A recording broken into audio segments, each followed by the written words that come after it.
Nandyan ang Bautista family yan. At nandyan ang Lasam family. Salamat po, nandyan na kayo ha. Ano, panood ninyo.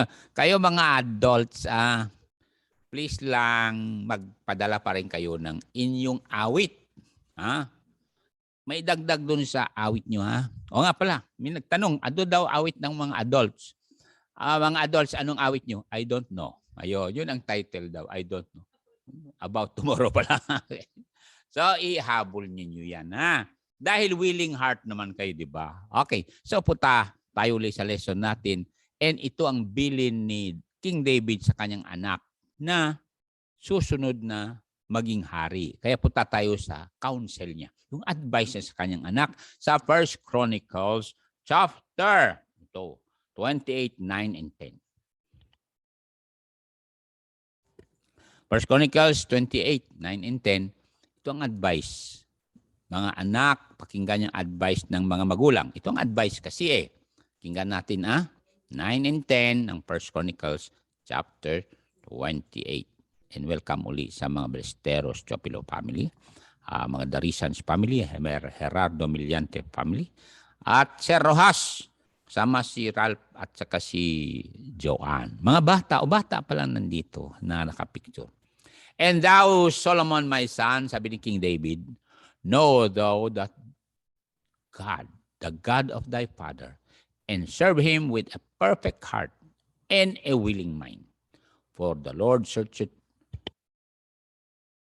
all hearts. Pansin yan? Hearts naman. And understand all the imagination of the thoughts. If thou seek him, he will be found of you. But if thou forsake him, he will cast thee off forever. Next verse.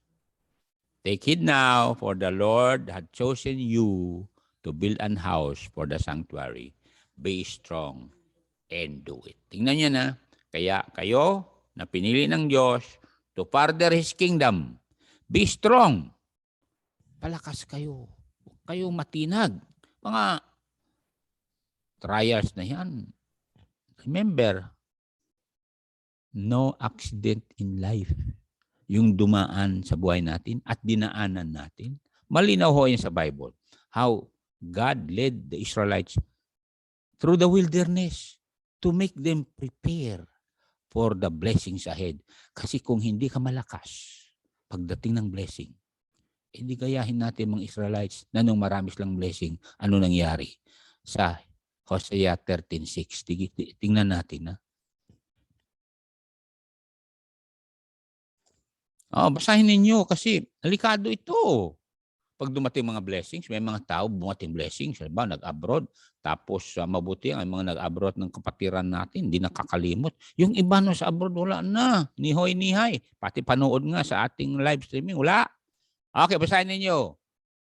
Ready, read. According to their pasture. So they were filled. Puno ang bulsa.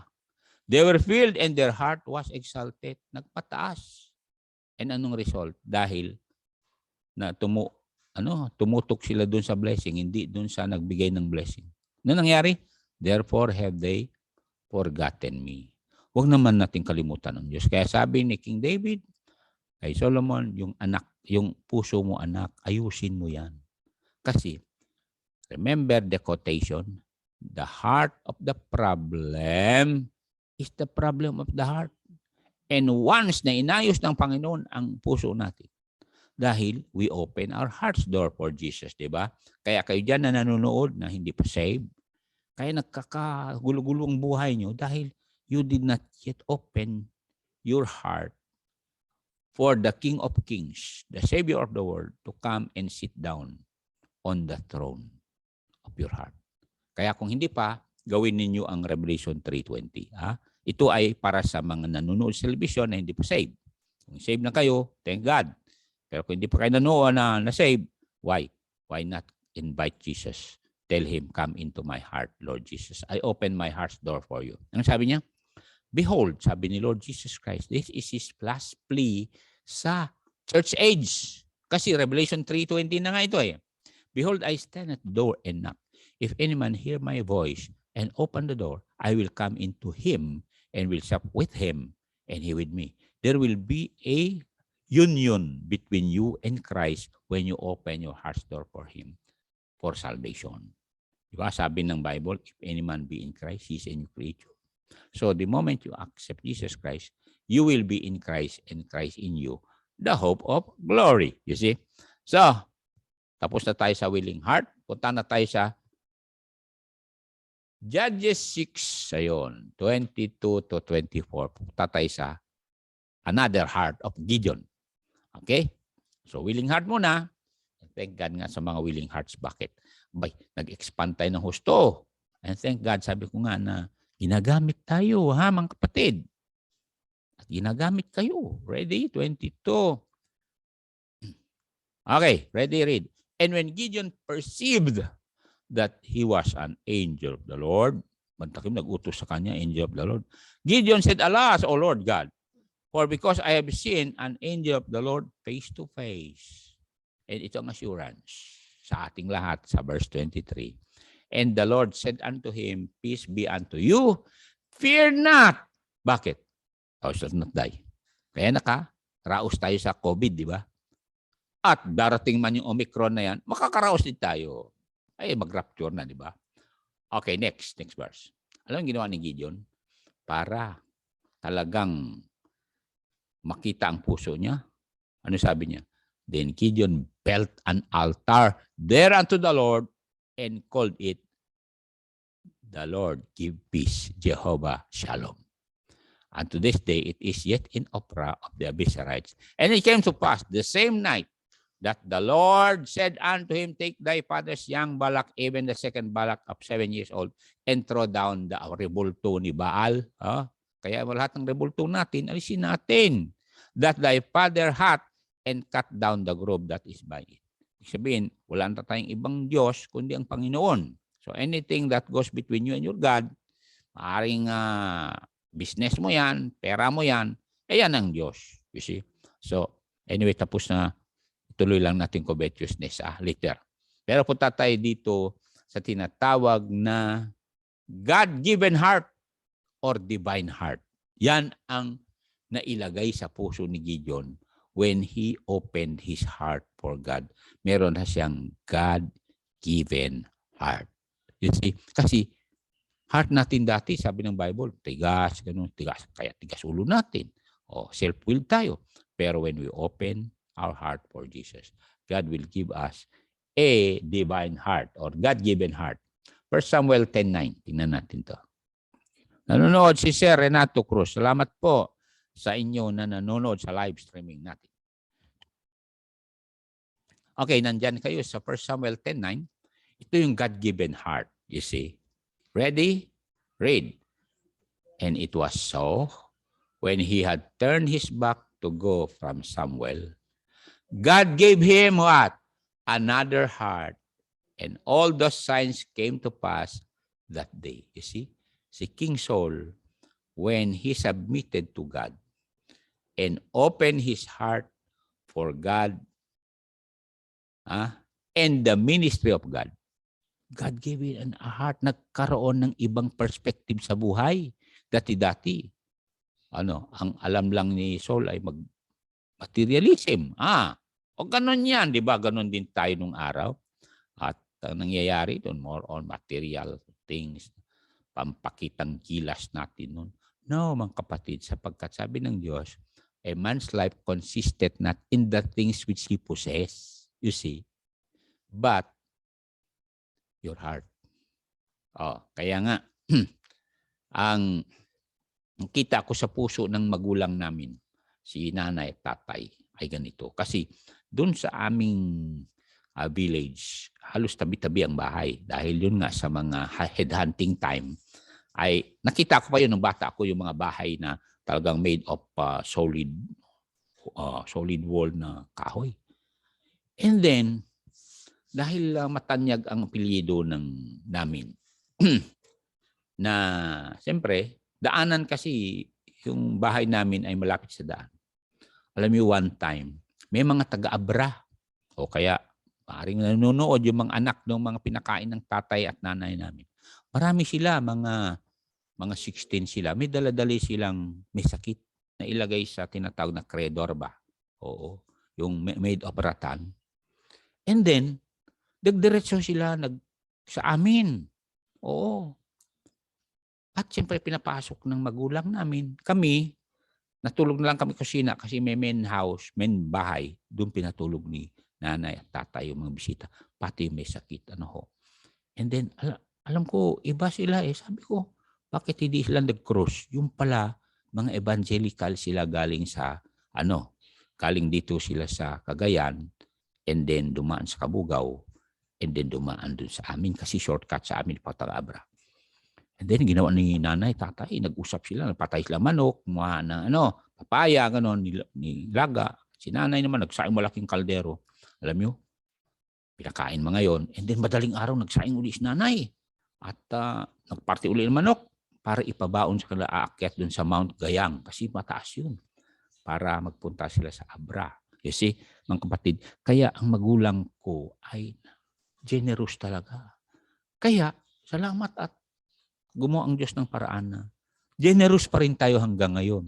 Kaya nga sabi ng isang anak ng pastor, pakinggan niyo ito ha. Buti pa kayo, pastor. Inaasikaso yung tatay ko. Yung kamag-anak ng asawa ng tatay ko. Kinakalaban pang tatay ko.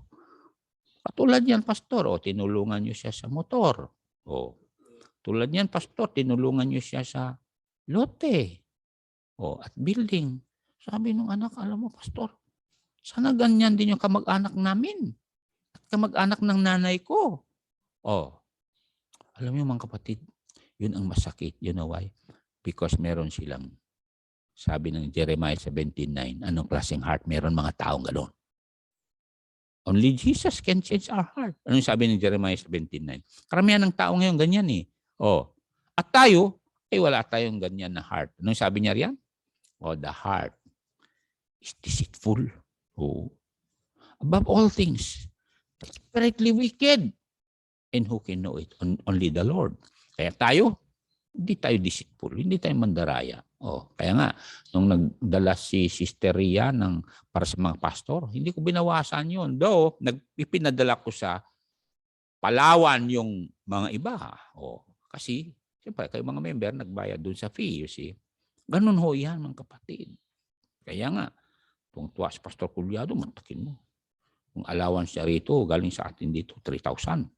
Tapos, 3,000 kay Ria, asawa ni Asyok. Anak ni Brother Ray, si Sister Ria at saka Sister Ruth.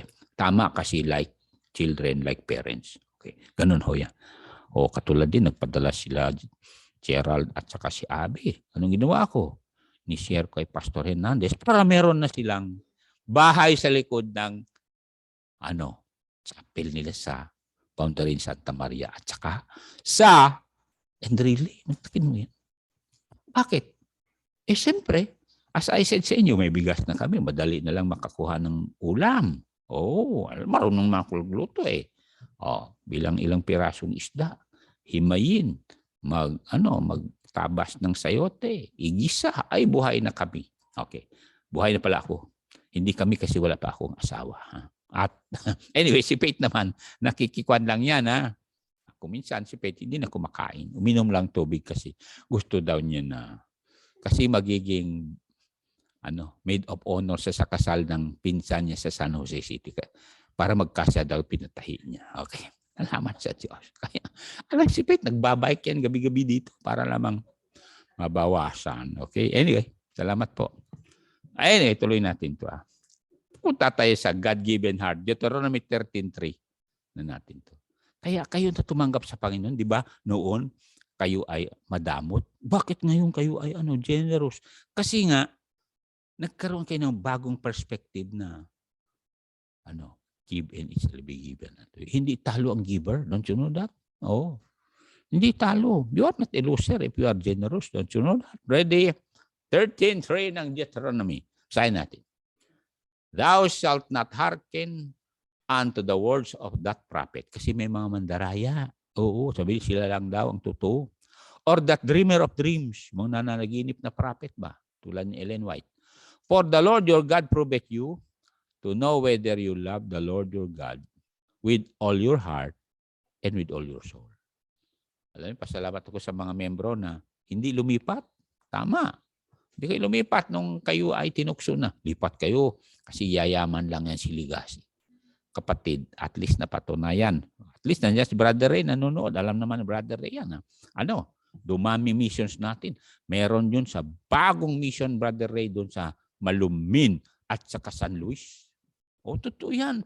Totoo yan. At yung mission nila, Pastor, Calyaw, sa Mambakag, meron na silang chapel doon. O, ay sabihin ko sa inyo, at meron kaming kakilala, Bugnay naman. O, sabi nga nung ka-opisina ni Pastor Calyaw, taga Bugnay, Martin family. O, kaya sabi ni Pastor Calyaw, sige, lahat ng ka-opisina mo malapit, hakutin mo. O, anyway, we love the Lord with all our heart. And that is the key how to become a overcomer. Kasi kung mahal mo ang Panginoon, ano man darating, hindi mo katatakutan kasi remember, love conquers all. Malinaw yan sa chapter 13, di ba? Ng 1 Corinthians, simulan natin sa verse 4 para makita nyo dito. Kung mahal, katulad niya, ikaw isang tatay, mahal mo ang pamilya mo, kahit anong mangyari, hindi mo iwanan misis mo. Kahit gurang na, sandali. Kahit senior citizen na yan. Bakit? Kasi love reigns. O katulad sa akin, si Inday namatay ng magse-70, hindi ko iniwanan. At talagang sabi ko, I will show to the world and to the Lord that I love my wife. O, nagkasakit siya, mahirap mag-alaga, may sakit. Pero kahit ako tagalisdaya, pero okay lang. Ready, read. Charity suffereth long and is kind. Charity envieth not. Charity foundeth not itself, hindi mayabang. Is not puff up, hindi nagmamalaki. Does not behave himself unseemly, hindi nagbabago. Seeketh not her own, yun ang love talaga. Is not easily provoked, hindi mo awayin misis mo o mister mo dahil kahit inis-inisin ka niya, okay lang. Bakit? Anyway, next, thinketh no evil. Wala kang isip na masama sa mister mo o misis mo. O sino man, ka-opisina mo, o sino man. Bakit? Thinketh no evil diyan. Yung mga nanira sa inyo at naninira, ay wag na kayo mag-isip ng ganti diyan. Halaya mo ang Diyos. Rejoice not in iniquity. Limbawa, nadapa yung tao, hindi ka tumawa. Kundi pag-pray mo. But rejoice in the truth. Beareth all things. Ibig sabihin yan, talagang tanggapin mong lahat. Believe all things. Hope all things. And then endure. All things. Dahil pagmamahal. Charity never faileth, but whether there be prophecies, they shall fail. Whether there be tongues, mawala ang tongues movement, nawala yan after Acts. Whether there be knowledge, it shall vanish away. Kaya, nandyan ang scripture para pagbasehan natin sa mga worship natin at paglilingkod sa Diyos. Hindi mayroon kaming kapitbahay di San Gabriel kung Saturday, ang ingay, nagtatambol-tambol sila dyan. Malapit siya yung Brother Ray. Kasi nga, ginawa lang nightclub ang loob ng church nila. Mantakin mo, alam nyo, public disturbance yan. Kaya nga yun sa Ogak, isang charismatic movement din, alas 10 daw ng gabi. Tugtugan pa rin ng tambol. Nagreklamo mga kapitbahay. Mga kapatid, hindi ganun ang worship. Ang worship, sabi ng Psalms 92 verse 2, ay tingnan natin Kaya nga tama lang worship, biblical ang worship natin. Yung dalhin mo yung mga drum galing sa nightclub, ilipat mo sa loob ng church, tapos sayawan yung mga babae sa loob ng church. Ay totoo yan. Nagpausok pa nga sila Anong sabi niya? 92. Verse number. Ay sabi niya, okay, tandali lang at medyo kuwan yan. Okay. Verse 3 pala. Upon an instrument of 10 strings, upon the psaltery, upon the harp, with a what? Solemn sound, hindi rock and roll. Ang nangyayari sa loob ng mga churches ngayon, rock and roll. Nagulat nga ako dun sa isang Baptist church. Mantakin mo. Tinuruan sila sa praise and worship. Makita ang mga tao. Pagkatapos ng worship, pagod na. Bakit? Punta tayo sa church para makinig. Hindi yung magyugyugan, magsayawan, magsitalunan, magsihigaan. Hindi ganon. Kaya, sabi ng Panginoon sa atin, do all things decently and in order. Kaya ganon tayo rito. At maganda ngayon dahil live streaming. Sabihin talagang tahimik dito. Ha? Kayo dyan sa bahay. Dapat tahimik rin kayo kasi secret hour nga ito. Sabi nga Lord Jesus Christ, can you not just watch with me 1 hour? O, pagkatapos, maingay pa. Kaya mamaya na kayo magluto, ha? Pwede naman punta sa mga mall ngayon kakain, di ba? Pagkatapos ng service natin. Para tamang-tama, yung mga naunang kumain, kinain nila yung mga lumang handa. Kayo, yung bagong handa. Mga kapatid, galing ako sa restaurant, ha? Alam mo ginagawa namin sa restaurant? Yung mga ulam kahapon na hindi nakain. Hugasan namin yun, yung mga karne. At igisa uli para sa mga unang kakain. Pero sa mga huling kakain, mga bago na ang aming niluluto. Ay, na-discover tuloy yung mga sekreto ng mga restaurant. Anyway, totoo yan. Yung mga pandesal, akala nyo may nasisira na pandesal, walang nasisira na pandesal. Alam mo yung mga luma na bread? Aming igigiling uli yan. Ihalo yan sa mga bagong arena at gawin namin pandesal. Ayun. At lagyan namin ng cheese sa loob. Kaya, anyway, totoo yan mga kapatid. Para walang masira. Ganon tayo. Okay. Nadibis tutuloy, no? Siyempre galing ako dyan. Kaya nga sabi ko kay Faith, huwag tayong maagang kakain sa mga kainan kung kasi yung mga luma kain sa atin. Ano ba yung sabi ni Faith? Nakita ni Faith nung nagluluto dyan sa kanto. Kumuha, tinikman. Tapos binalik. Sabi ni Faith, pagandyan pala sila magluto dyan. Ganon yan, Faith, kasi may gayuma na yun. Gusto ko lang yung iba sa inyo. Sabi ko, pala, galing ko sa restaurant. Alam niyo nung wala pang gilingan sa mga bakery, ha? Oo, wala pang gilingan. Minamasa namin yan nung araw. Katapos kung mahaba niya, isampay namin sa liig namin. Katapos doon namin pira-pirasuin. Pati yung pawis kasama, kaya maasim-asim yung pandesal. Okay. Okay. Wala na yung ngayon kasi machine na ngayon. Ha? Tuloy natin to.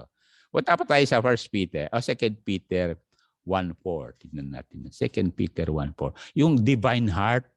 Oras na meron tayo niyan. Generous na tayo. Kaya nga, marami na kinabang sa ating blessing dito eh. Sabi nga ng isang preacher sa Quezon Province, pinadalhan natin pangyero niya. Uy, tuwang-tuwa! Oo. Nagawa yun. Siyempre, mga membro dito, generous siyempre. Meron Ang tagal na na mission daw yun. Hindi raw napapadala ng sending church kasi hirap din sending church niya.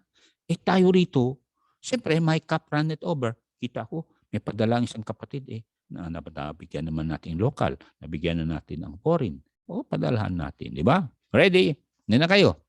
2 Peter 1:4. Na meron kang ibang klaseng puso, kapatid. Kaya nga iba ka na ngayon Bakit madali ka lang mag-release ng para sa Panginoon? It's because meron ka nito. Read. Whereby are given unto us exceeding great and precious promises, that by this ye might be partakers of what? Divine nature, godly nature, having escaped the corruption that is in the world through lust. Ang daming corruption ngayon. Lalo na may mga project o election naman. Corruption, bakit mag-run yung iba? Sige nga, gagastos sila ng milyon. Saan nila kunin? Kasi nila kunin yung kanilang pangtakip doon sa ginastos nila. Galing sa wedding, galing sa drugs, galing sa mga totoo yan mga kasama. Kaya nga, sabi nung isang pideya sa akin, hindi ko nasabihin ng pangalan niya kasi kababayan ko. Pastor, kunan, maikat-ikat ti drugs. Basta dati protector. Kitain nyo. Pantakin nyo. Kaya, President Duterte nung araw, 6 months lang niya, wala nang drugs. 6 years na. Wala pa. Bakit? Sabi ng China, sige, buhusan natin ang Pilipinas ng drugs kasi wala naman death penalty sa Pilipinas. Kaya ginagawa ng mga pulis, basta Chinese na at talagang red-handed, ganyan na. Di at least, medyo nanginig ang China na hindi sila magpadala dito ng mga drug syndicate. Naalala ninyo yan, di ba? Alam naman ninyo yun. Mantakin mo. Bureau of Customs, dumadaan dun yung mga crate nakalagay dun eh. Washing machine. Oh. Anyway, tuloy natin to. Baka mamaya ma-washing machine pa tayo rito. Remember, divine hearts, katulad ninyo, katulad ni Gideon. Yun ang pag-asa para maging deliverer tayo. Alam mo yung deliverer? May mga tao na ma-save dahil sa atin. Remember, mga kasama, hindi natin magawa ang magagawa ng mga pastor na pinadala natin. O katulad ng isang pastor natin, ha? Sabi niya, yung nag-ausap nga po isang araw. Kumusta dyan sa inyo? Ay, okay, kaya lang, may pang dumadaan pa rin doon. Mantakin, may mga dumadaan pa. Siyempre nga naman, sabi nga ni General Tagino din, siyempre, kung may sightings, doon na lang kami punta. Kung wala, alis na kami. Kaya sabi sa amin, kayo na pumupunta sa mga baryo, wag lang kayo magsalita against kanila. Bakit? Kasi hindi namin kayo maproteksyonan. Nandyan lang kami kung utusan kami ng General Headquarters o kaya sa tinatawag na 5th Division. Kaya, ang gagawin lang yung i-preach the word. Yun lang. At kung sino man ang galawin ng Holy Spirit, yun lang masave. Pero yun nga mga kapatid, deliverers tayo. Alam mo, ibig sabihin ng deliverers Tagalog, tagapagligtas. Kaya nga sabi sa Apostle Paul, naalala niyo sabi ng Apostle Paul, pakinggan natin. 1 Corinthians 10:33, alam naman ninyo yan. Basahin natin para tayo rin ginagamit ng Diyos para maligtas yung iba. Hindi naman tayo tagapagligtas. Bakit? Iparinig lang natin. Iparinig lang natin na Jesus saves. Parinig natin na God so loved the world. Ready, read. Even as I please all men, in all things, not seeking mine own profit, but the profit of many, that they may be saved. Naalala niyo si Rehab? Naalala niyo nga? Anong ginawa ni Rehab nung alam niyan masusunog ang Jericho? Kinausap yung dalawang messenger galing sa Israel. Sabi, pwede ba? Iligtas yung nanay ko, tatay ko, mga kapatid ko. Sabi ng dalawa, basta itali mo itong pula na tali dito sa bintana, walang mangyayari sa iyo masama. Yun ang ating preaching pa rin hanggang ngayon na the blood of Jesus Christ is the one that washes sinners from all their sins. Kaya lang, how can they hear without a preacher? Remember, habang nagpipreach yung mga pinapadala natin, may mga makinig dyan. And sabi ng 1 Corinthians 1:21, let us have faith na itong mga makinig na ito gagalawin ng Holy Spirit at sumampalataya kay Jesus. At kahit hindi natin sila nakita, sabi ko sa inyo, magkita-kita tayo sa heaven. Ready? Read. For after that, in the wisdom of God, the world by wisdom knew not God.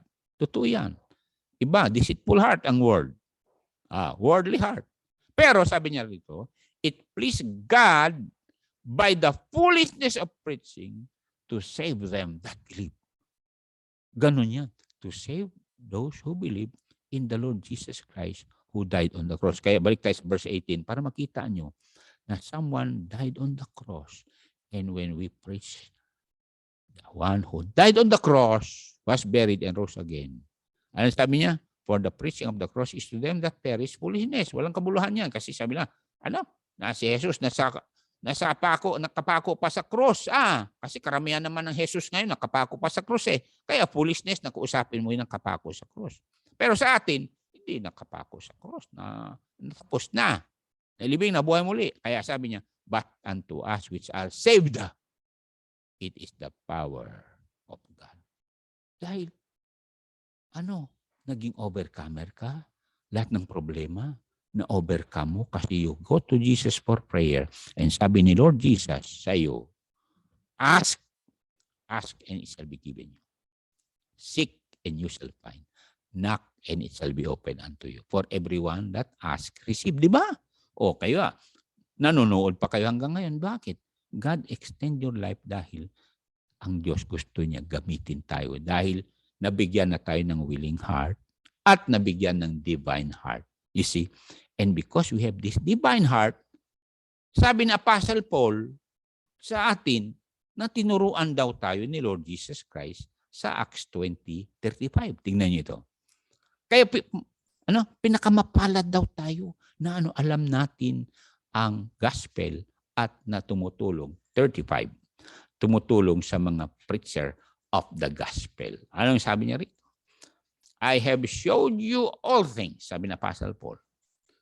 How that so laboring, you ought to support the weak. Totoo yan, yung mga pastor pinadala natin noon. Weak lang sila, wala silang support sa magulang nila. Kasi ayaw din ng mga magulang nila magbitaw ng pera. Punta ka sa mga baptist na yan, bagtit mga yan eh. Sabihin, totoo yan, may mga magulang na ayaw nila yung anak na magpastor yun. Wala daw pera. Gusto na maging engineer, anak na maging sundalo. In so laboring, tayo yan, we support the weak. And to remember the words of the Lord Jesus, how He said, it is more blessed to give than to receive. Kaya nga, kayo dyan na membro, na meron kayong time papunta sa Anapatan, sa 31. Kita yung building. O magpakain si Pastor Tom. Punta sa December 19, hapon. Sa Apusing, punta kayo, makita yung building doon. Gusto nyo punta sa Bantay Sulana sa 1 January 1. Kita ang building doon. Tayo yun, mga kapatid. Kaya nga, pasalamat tayo na ginagamit pa tayo ng Diyos. Dahil may mga tao hindi na nagamit ng Diyos. You know why? Because they abuse their God-given heart. That God-given opportunity to be a channel of blessing. Kaya tayo, channel of blessing tayo hanggang ngayon. Bakit? Meron tayong willing heart, divine heart, and sabi nga ng Bible na tayo ay ginagamit ng Diyos. Di ba sabi ni Lord Jesus Christ na gusto niya tayong gamitin? And pag ginamit tayo ni Lord Jesus Christ, may gantimpala. Look at this verse, John 12:26. Ano sabi niya dyan? Ang ganda pagkasabi niya. Basahin niyo para malaman natin na tayo lahat ay may gantimpala. Okay, nandyan na kayo. If any man serve me, narinig yan, gusto ni Lord Jesus Christ. Kahit saan ka, nanay ka, tatay ka, kapatid ka, employee ka, o employer ka, you serve the Lord Jesus Christ. Why? Because when you serve the Lord Jesus Christ, let him follow me, and where I am, there my servant be. If, ready? Go. If any man serve me, him will my Father honor. Tingnan nyo yan. Kaya basahin ko sa inyo yung make me a blessing. Ganda naman pagkalagay dito sa make me a blessing. Nandyan na kayo. Sa verse na yan. Him will my Father honor. Ang ganda naman pagkasabi. Okay, basahin ko siya. Out of the highways and byways of life, many are weary and sad. Totoo yan. Dami namin nasalubong. Umiiyak na yung iba eh. Bago mo walang kikilala, sasabihin, alam niyo, Pastor, pagod na ako mag-alaga sa mga anak ko. Bakit? Iniwanan ako mister ko. Single mother ka nga rod. Pastor, mahirap maging single mother. Aga ka mag-isip. Okay? Anong gagawin natin? Carry the sunshine where darkness is ripe, making the sorrowing glad. Make me a blessing. Make me a blessing. May Jesus shine in my life. Ganun yan. Kaya tiis talaga. Talagang habaan natin ang ating pasensya. Tell the sweet story of Christ and His love. Tell of His power to forgive. Like the woman at the well, di ba? Antakin mo, ilang ba lalaki dumaan sa buhay niya. Pero ni-forgive ni Jesus. Others will trust Him if you only prove that you are a true person. Yung bang hindi ka peke, hindi ka plastic. O kaya, sabi nga nung kakilala ng Mr. Gigaraw, pinakilala ko yung pastor na bisita ko. Alam mo, sabi niya doon sa pastor, yan si Pastor Ligasi, hindi peke yan. Oo. Pinapanood ko yan sa television. Talagang tama siya. Di salamat at hindi naman ako nagsabi na ako mabait, hindi. Sa Bible kasi yan, let another man praise thee and not yourself, di ba? Next, sabi niya, ano sabi niya rito? Give as was given to you in your need. Love as the Master love you. Be to the helpless a helper indeed. Unto your mission be true. Make me a blessing. Out of my life, may Jesus shine. Make me a blessing, O Savior, I pray. Make me a blessing to someone today. Di ba ang ganda na pag lumuhod ka tuwing umaga, Lord, make me a blessing to my wife, to my husband, to my parents, to my co-employee, to my employer. Ganun yan. To my lola, to my lolo. Ganun yan. You see? Para matupad yung sabi ni Lord Jesus Christ na you are the light of the world. Let your light so shine before men. Let it shine in your house muna. Ikaw ang tagapamayapa dyan sa bahay nyo. Pag may nag-aaway dyan, mga kapatid mo, ikaw ang kuya, alam mo gagawin mo? Ikaw ang tagapamayapa. Bakit? Meron kang willing heart and a divine heart from the Lord. Remember, no one sees the Lord, but they see you. And sabi ng Apostle Paul, ikaw ang nababasa ng mga tao. 2 Corinthians 3:2, tignan niyo ito. Binabasa tayo. Hindi sila babasa ang Bible kasi ayaw nga lang basa ang Bible. Sabi ng isang kernel nga sa akin, bakit babasaan ko ang Bible? Hindi ko naintindihan.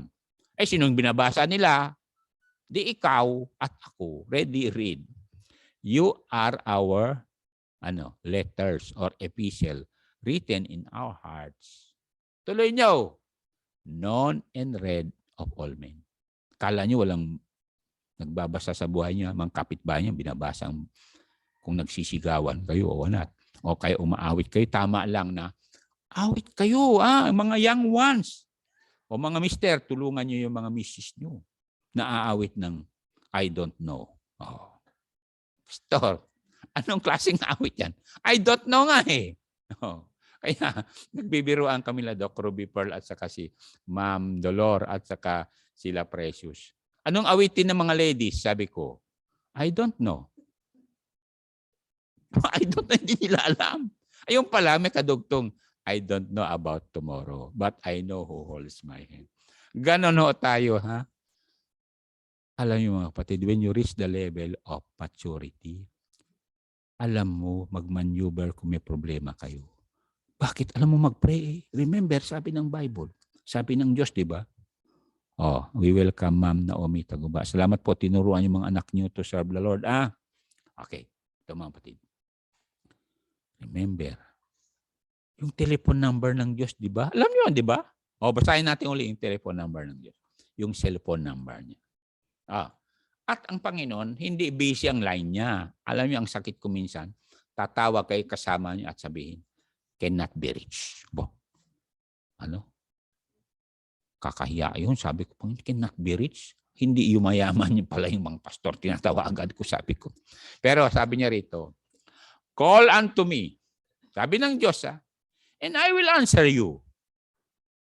Totoo, God hears and answers us. Either yes, kung immediate, wait, or no. Ganun yan eh.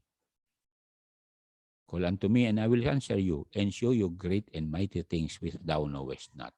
Ay, sabi ko sa inyo. Pastor Frank at Sister Jessel, Brother Dane, talagang miracle na. Nagkaroon ng tangible blessing sila. Kaya, kuminsan, di ba, nandun ako sa harapat ng Bible Baptist Church sa Piat kasi inayos lang harapan. Mantakin mo, yung isang pastor dyan na nagtagal, daming peras dumaan sa kamay niya, hindi malang inayos yung dinaanan ng lawin. Mga kapatid. Kaya, salamat sa inyo na malaking bulong ko ang kamay dahil, sabi kay Pastor Frank, okay, mag-pitch in kami para maayos yan. Ang ganda na ngayon. Kaya, sabi daw ng dumadaan, akala namin paglagyan ng palayan dati. Ngayon, simbahan pala. Kaya, alam ni Sister Remy Pawig yan, pumunta kami dyan noon kasi may tao doon, nakikipag-away pa doon sa lupa. Pero salamat po kay Sister Rem kasi meron siyang alam tungkol sa lupa. Kaya kung magpa-survey kayo sa mga lupa nyo, tawagan si Sister Remy. Ay, sabi ko sa inyo, talagang inaayos niya yan. Kaya nga, lahat ng lupa na sabi ko sa mga pastor, ipa-survey nyo para malagyan na ng muhon. Salamat sa mga nagpapagamit. At kayo na nagpapagamit. God will bless you dahil meron kayong willing heart and a divine heart. And people that has a divine heart will receive more blessings. Good health, wisdom, understanding, protection, preservation, progress, and also, promotion and prosperity. Malinaw naman yan sa Bible, di ba? Basahin natin itong last na ito para mabasa ninyo. Ang sabi niya, verse number, 3. Psalm 1:3. Psalm 1:3. Okay, maraming salamat po. Sabi ng orasan ko, time ka na. Baka yung mga nanonood sa television, uwi na. Ready? Siyempre sa RBC, maraming salamat po sa mga nanonood. Ano mangyari sa iyo? And you will be like a tree planted by the rivers of water that bringeth forth its fruit in his season. Kita niyo yung river sa likod ko. His leaf also shall not wither. And whatsoever you do shall prosper. Nakakagulat kasi nag-prosper yung mga projects na inumpisan natin. Nagagamit na nila. Kaya, I bless you all, my friends, in the name of Jesus. Let us pray. Heavenly Father, thank you for my brothers, my sisters, who are so loving. They have a willing heart, they have a divine heart, and that's why the blessings will keep flowing unto them, as you have said in Malachi 3:10 and 11. For they have this blessing from you. We love you, O Father. We love you, Son. We love you, Holy Spirit. Now, I bless my brothers, my sisters, with good health, wisdom, and understanding, their children, their grandchildren, and the works that they do. Bless our country also, so that we'll continue to receive the things that were promised to us by you, O God, and by our government.